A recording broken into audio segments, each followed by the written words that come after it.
नमस्कार, मैं हूं शम्स ताहिर खान और आप देख रहे हैं वारदात। एक घर में दो कत्ल होता है। कत्ल माँ और बेटे का। इत्तेफाक से जब यह कत्ल हुआ तब घर की इकलौती बेटी घर से बाहर थी। अब पुलिस इस दोहरे कत्ल के मामले की तफ्तीश शुरू करती है, लेकिन शुरुआती जांच में ही पुलिस को एक अजीब बात पता चलती है, और वो ये कि जिस दिन ये कत्ल हुआ ठीक उसी दिन घर का सीसीटीवी कैमरा किसी ने बंद कर दिया था। अब पुलिस के लिए ये पहेली सुलझाना आसान था, क्योंकि पुलिस की नजर में जिसने कैमरा बंद किया वही कातिल है। पर कातिल था कौन?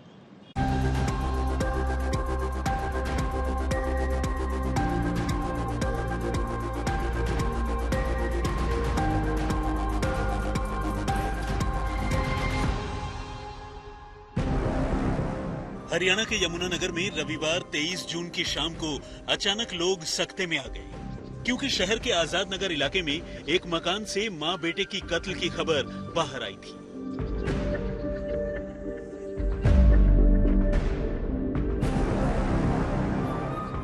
दिन दहाड़े एक रिहायशी इलाके में यूं किसी का कत्ल हो जाना अपने आप में एक बड़ी बात थी, और ये मामला तो फिर दो कत्ल का था।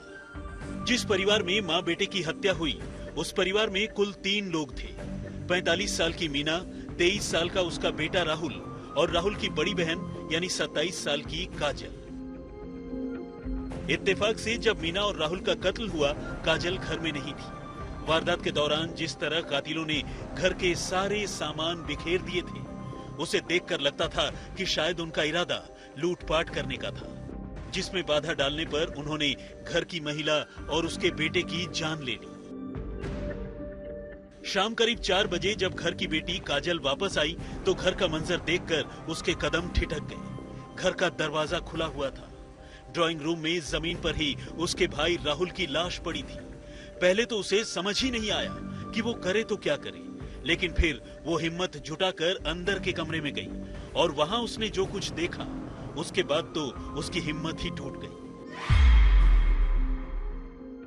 अंदर बेडरूम में बिस्तर पर उसकी मां मीना की भी लाश पड़ी थी। अब काजल चीखती चिल्लाती घर से बाहर निकली और उसने आसपास रहने वाले लोगों को इसकी जानकारी दी। उसने खुद ही 112 नंबर पर फोन किया और पुलिस को अपने घर में हुई इस अफसोसनाक वारदात के बारे में बताया। आनन फानन में यमुनानगर की पुलिस भी मौका वारदात पर पहुंची। तब तक काजल के नाते रिश्तेदार और पड़ोसी भी वहां इकट्ठा हो चुके थे।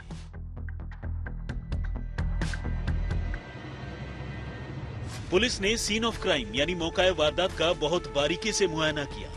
मीना और राहुल की जान उनके सिर पर किसी भारी चीज से वार कर और गला घोंट कर ली गई थी। जिस मोबाइल चार्जिंग केबल से दोनों की हत्या की गई वो भी मौके पर ही पड़ी थी। इसके अलावा घर का सारा सामान तो बिखरा था ही, लेकिन इसके साथ ही पुलिस ने गौर किया कि कातिलों ने घर में लगे इकलौते सीसीटीवी कैमरे को भी स्विच ऑफ कर दिया था, और यह अपने आप में एक अजीब बात थी। आमतौर पर चोर बदमाश कैमरे में कैद होने से बचने के लिए सीसीटीवी कैमरों के साथ साथ उनकी डीवीआर भी उठा कर ले जाते हैं, लेकिन यहाँ कातिलों ने सीसीटीवी कैमरे का डीवीआर गायब करने की जगह उसे स्विच ऑफ कर दिया था।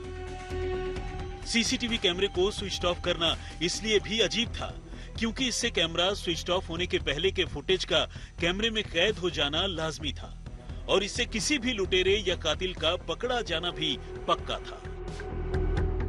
वैसे तो इस कत्ल का कोई चश्मदीद नहीं था, लेकिन घर की इकलौती बेटी काजल मौके पर मौजूद थी, जिसने इन लाशों को पहली बार देखा था। ऐसे में पुलिस ने काजल से ही पूछताछ शुरू की। काजल ने बताया कि वो दोपहर को ब्यूटी पार्लर गई थी और घर लौटते वक्त उसकी मां ने उसे एक मैसेज भेजकर जूस के 2 पैकेट लाने के लिए कहा था, लेकिन जैसे ही वो बाजार से घर लौटी उसकी दुनिया उजड़ चुकी थी। मां और भाई का कत्ल हो चुका था। काजल के लाए हुए जूस के पैकेट भी घर में ही थे। काजल ने उसकी मां के मोबाइल फोन से भेजा गया जूस लाने का मैसेज भी पुलिस को दिखाया। इस लिहाज से काजल बिल्कुल सच बोल रही थी, लेकिन जो बात पुलिस को खटक रही थी वो थी घर में लगे इकलौते सीसीटीवी कैमरे का ऑफ होना। पुलिस ने जब इसे लेकर काजल से सवाल पूछा तो उसने भी हैरानी जताई। उसके पास इसका कोई जवाब नहीं था कि कैमरा किसने और क्यों ऑफ किया। अब पुलिस ने मामले की तफ्तीश आगे बढ़ाने के लिए गली में लगे दूसरे सीसीटीवी कैमरों को खंगालना शुरू किया। इस कोशिश में पुलिस को दो अजीब बातें पता चली। पुलिस को मुंह पर कपड़ा बांधे हुए एक नौजवान सुबह के वक्त काजल के घर आता हुआ दिखा और फिर कुछ ही देर बाद सामान लेकर घर से बाहर जाता हुआ भी। हैरानी की बात यह थी कि इस फुटेज के मुताबिक काजल खुद भी तब घर में ही मौजूद थी और इस लड़के के घर से निकलने के बाद काजल भी घर से बाहर जाती हुई दिखाई दी। अब सवाल ये था कि ये लड़का कौन था जो उनके घर आया था। इस लड़के के सवाल पर काजल थोड़ी सकपका गई। पुलिस को घर का सीसीटीवी कैमरा स्विच ऑफ होने पर हैरानी तो थी ही, लड़के के बारे में पूछने पर जब काजल नर्वस हो गई तो पुलिस के शक की सुई काजल की तरफ मुड़ गई। पुलिस ने गौर किया कि घर में लगे सीसीटीवी कैमरे को सुबह ही स्विच ऑफ कर दिया गया था, जबकि काजल की कहानी के मुताबिक तब तक तो लुटेरों ने घर पर धावा भी नहीं बोला था और न ही किसी का कत्ल हुआ था। यानी ये कैमरे घर के ही किसी मेंबर ने ऑफ किए थे। जबकि काजल का कहना था कि वो दोपहर 2 बजे के आसपास घर से निकली थी और 3 बजे तक वापस लौट आई थी। यानी काजल बता रही थी कि कत्ल 2 से 3 बजे के बीच ही हुआ था। अब तक पुलिस मीना और राहुल की लाशों को पोस्टमार्टम के लिए भिजवा चुकी थी, लेकिन जैसे ही पोस्टमार्टम की शुरुआती रिपोर्ट सामने आई, पुलिस को यकीन हो गया कि अपनी मां और भाई के कत्ल को लेकर काजल झूठ बोल रही है। क्योंकि पोस्टमार्टम करने वाले डॉक्टरों के मुताबिक दोनों का कत्ल लाशों को पोस्टमार्टम के लिए लाए जाने से कोई 6 से 7 घंटे पहले हो चुका था, यानी सुबह 10 बजे के आसपास। और इस हिसाब से कत्ल के दौरान काजल घर में ही मौजूद थी। हमें एक्टिविटी पे शक था। जब पहले ही देखा तो लगता था कि लूट का मामला है, लेकिन जब पूछताछ की सारी बातें सामने आई, कैमरे वगैरह देखे तो हमें प्रथम दृष्टि से ही ये लग गया था कि इन्होंने मर्डर किया है और कोई ना कोई गड़बड़ है इसमें, जिसे हमने गहनता से छानबीन की। अब पुलिस ने बिने उसकी ऐसी क्या दुश्मनी थी, वो भी तब जब उसके परिवार में कुल मिलाकर सिर्फ 3 ही लोग थे और मां और भाई के मारे जाने के बाद वो बिल्कुल अकेली रह गई थी। इस सवाल का जवाब काफी हैरान करने वाला है। आपको इस सवाल का जवाब यानी कत्ल के मोटिव के बारे में भी बताएंगे, लेकिन पहले ये जान लीजिए कि आखिर काजल ने अपनी मां और भाई का कत्ल कब और कैसे किया। काजल ने अपनी मां और भाई की जान लेने की साजिश पहले ही रच ली थी और इस साजिश में अपने एक ममेरे भाई कृष को भी शामिल कर लिया था। रविवार की सुबह जब काजल का भाई राहुल शेविंग करवाने के लिए घर से बाहर गया तो काजल ने कृष को बुला लिया। इसके बाद दोनों ने मिलकर पहले रॉड जैसी किसी भारी चीज से काजल की मां मीना के सिर पर हमला किया और इस हमले से जब वो बेहोश हो गई तो दोनों ने मोबाइल फोन की चार्जिंग केबल से ही मीना का गला घोंट दिया और उसकी जान ले ली। लेकिन अभी मीना आखिरी सांसें ले रही थी, तब तक राहुल घर वापस आ गया। ये देखकर दोनों ने मीना को छोड़कर राहुल को पकड़ लिया और उसके भी सिर पर रॉड से हमला किया। इसके बाद कृष्ण ने राहुल का गला घोंट दिया, जबकि काजल उसके पांव पकड़े रही। और इस तरह बेडरूम में पहले मीना का कत्ल हुआ और फिर उसके कुछ ही देर बाद मीना के बेटे यानी काजल के छोटे भाई राहुल का। कत्ल के बाद दोनों ने मिलकर कहानी को लूटपाट का रूप देने के लिए घर के सारे सामान बिखेर दिए और कुछ सामानों के साथ काजल ने अपने भाई कृष को घर से रवाना कर दिया ताकि मामला लूटपाट का लगे, कुछ कीमती चीजें गायब भी हों। काजल ने साजिश के मुताबिक सुबह ही अपने घर में लगे सीसीटीवी कैमरे को स्विच ऑफ कर दिया था, लेकिन शायद वो भूल गई थी कि गली के दूसरे मकानों में लगे सीसीटीवी कैमरे ऑन हैं और उसमें कत्ल के सबूत कैद हो सकते हैं। काजल नाम की लड़की को पहले गिरफ्तार किया और उसकी पूछताछ से कृष्ण नाम के लड़के का नाम सामने आया और उसके आने के बाद हमने ये केस सोल्व किया और उनको दोनों को गिरफ्तार किया, दोनों का रिमांड लिया। जो उन्होंने कहानी सुनाई थी वो बिल्कुल उल्टी निकली और जिसे हमने सही और बढ़िया जो सारी बातें थी इन्होंने मई के लास्ट सप्ताह में ये सारी योजना बनानी शुरू कर दी थी और वो सारी चीज़ें हमारी फाइल पे आई हैं और उस योजना के मुताबिक ही इन्होंने ये मर्डर किए हैं। आशीष शर्मा, यमुनानगर, आज तक। तो एक बंद कैमरे का सुराग दूसरे कैमरे ने दे दिया। कातिल अब पुलिस के सामने था, पर इस सवाल का जवाब मिलना अब भी बाकी था कि आखिर इस कत्ल की वजह क्या थी। कातिलों ने कत्ल की साजिश कैसे रची।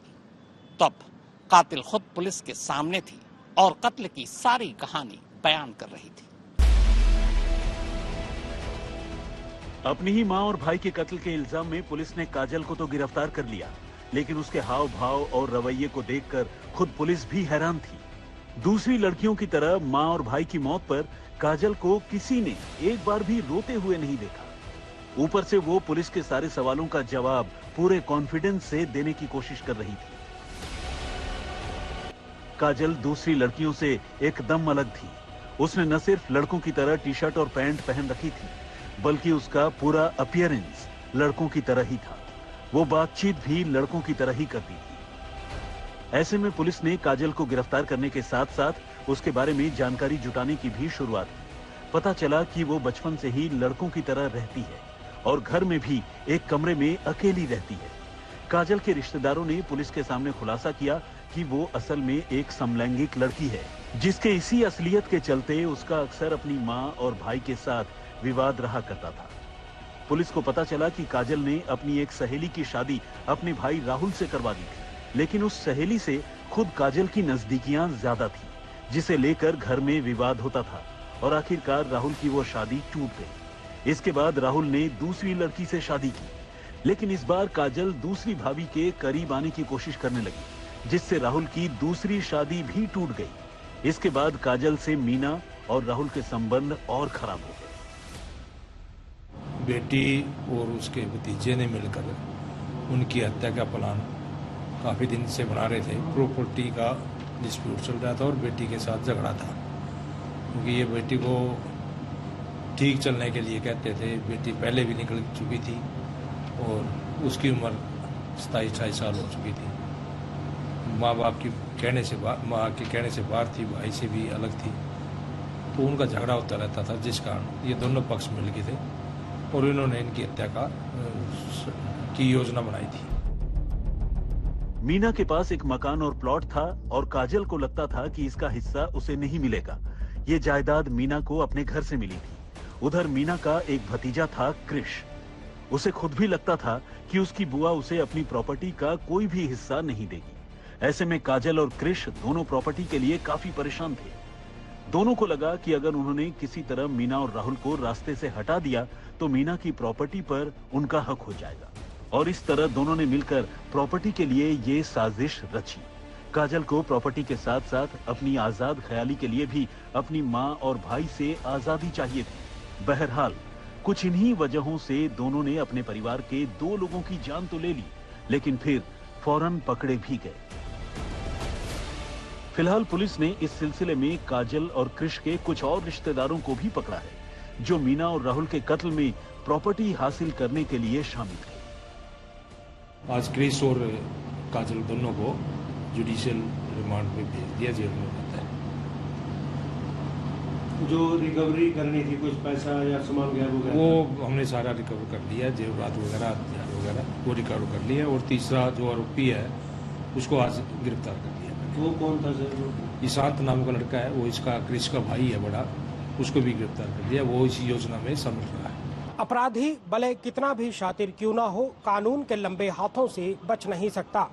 आरोपी काजल की एक्टिविटी पर पुलिस को शुरुआती जांच में उस वक्त शक हो गया जब अपने भाई और माता की डेड बॉडी के सामने ना तो उसकी आंखों में आंसू था और ना ही चेहरे पर अपनों को खोने का गम दिखाई दे रहा था। इसके बाद पुलिस ने जब कड़ी से कड़ी जोड़कर जांच को आगे बढ़ाया तो 24 घंटों के भीतर इस दोहरे हत्याकांड को ट्रेस कर लिया गया। बहरहाल पुलिस ने इस केस में काजल के साथ उसके मामा का लड़का कृष और उसके बड़े भाई ईशांत को भी गिरफ्तार कर लिया है। आशीष शर्मा, यमुनानगर, आज तक। तो वारदात में फिलहाल इतना ही, मगर देश और दुनिया की बाकी खबरों के लिए आप देखते रहिए आज तक।